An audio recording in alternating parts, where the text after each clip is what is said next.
సంక్షేమానికి కూటమి ప్రభుత్వం అత్యంత ప్రాధాన్యం ఇస్తోంది అన్నారు ఏపీ సీఎం చంద్రబాబు. బీసీలకు 34% రిజర్వేషన్లు కల్పిస్తున్నట్లు వెల్లడించారు.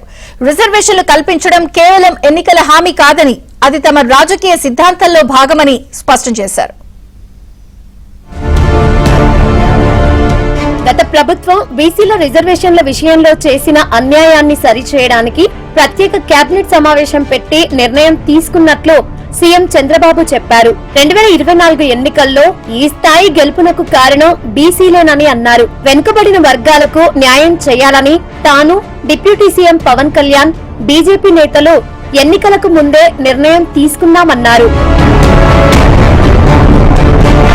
బీసీలకు రాజకీయంగా మరింత ప్రాతినిధ్యం కల్పించేందుకు గ్రామీణ స్థానిక సంస్థల్లో 34%, పట్టణ స్థానిక సంస్థల్లో 33.33% రిజర్వేషన్లు అమలు చేస్తామని సీఎం చంద్రబాబు తెలిపారు. అర్బన్ లోకల్ బాడీల్లో మేయర్లు, మున్సిపల్ చైర్మన్లను ప్రత్యక్ష ఎన్నికల ద్వారా ఎన్నుకునే విధానం ఉంటుందని చంద్రబాబు చెప్పారు. 3 ప్రధానమైన విషయాల్ని ఈ రోజు నిర్ణయం చేశాం. చాలా ఉన్నాయి కానీ 3 ప్రధానంగా నిర్ణయాలు చేశాం. బీసీలకు గ్రామీణ స్థానిక సంస్థల్లో 34% రిజర్వేషన్లు చట్టంలో ఏముందో అది కల్పిస్తాం. అది మొదటి నిర్ణయం. పట్టణ స్థానిక సంస్థల్లో 33.33% రిజర్వేషన్లు టీడీపీ ఆవిర్భావానికి ముందు రాజకీయాల్లో ఫ్యూడలిజం ఉండేదని చంద్రబాబు వ్యాఖ్యానించారు. ఎన్టీఆర్ ముఖ్యమంత్రిగా అయిన తర్వాత అన్ని వర్గాలకు రాజ్యాధికారంలో భాగస్వామ్యం కల్పించారన్నారు. టీడీపీ బీసీల పక్షపాతి అని సీఎం అన్నారు. బీసీల యొక్క ప్రాధాన్యత తెలుగుదేశం ముందు తర్వాత అని చెప్పుకోవచ్చు. 45 సంవత్సరాల సుదీర్ఘ రాజకీయ చరిత్రలో బీసీల్ని ఆదుకున్నది ఆనాటి తెలుగుదేశం ప్రభుత్వం, ఈ రోజు ఎన్డీఏ ప్రభుత్వం. తెలుగుదేశం ఆవిర్భావానికి ముందు రాజకీయాల్లో ఫ్యూడలిజం ఉండేది. రాజకీయం కొన్ని వర్గాలకే పరిమితం అయింది.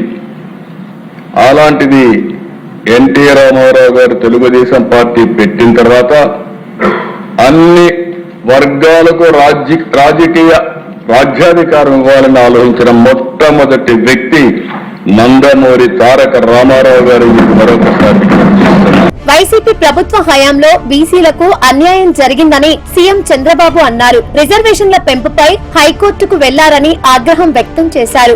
బీసీలకు ద్రోహం చేయడంలో జగన్ నంబర్ 1 అని మండిపడ్డారు. ఇప్పుడు పదవుల కోసం రాజ్యాంగాన్ని మిస్యూజ్ చేశారు.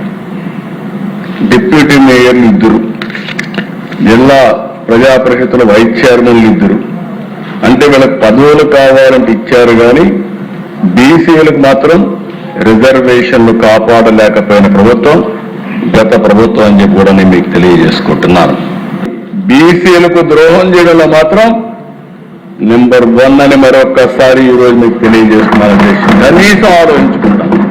సుప్రీంకోర్టుకు పోకుండా బీసీలకు ద్రోహం చేసిన వ్యక్తి ఆనాటి పేరు కూడా నేను చెప్పను, ఇలాంటి వ్యక్తులు కూడా నేను మీకు తెలియజేసుకుంటున్నాను. ఒక్క బీసీలే కాదు, వెనుకబడిన ప్రతి ఒక్క వర్గం అభివృద్ధికి, అభ్యున్నతికి, ఉపాధికి కూటమి ప్రభుత్వం కట్టుబడి ఉందని సీఎం చంద్రబాబు స్పష్టం చేశారు.